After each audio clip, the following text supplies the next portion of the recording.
मधुर खाद्य अत्यंत स्वादिष्ट खाई नाई तेरे जीवन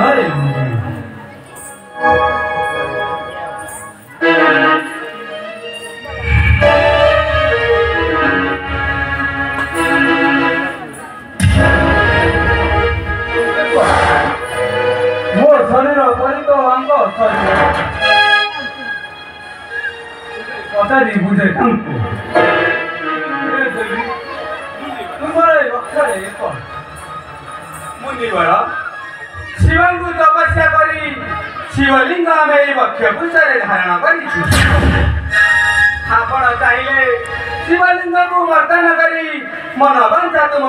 करिबा पुराण दहम को वर्ष वर्ष करी तपस्या मध्य परिणाम दाम को मो वर्षे पुनी नारी को हे देवी से शिवलिंग को दर्शन कराई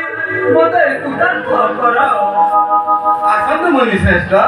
मोर पास को आसंत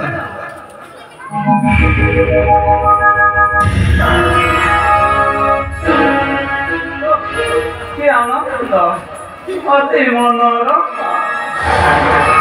अरे घर सिंहाना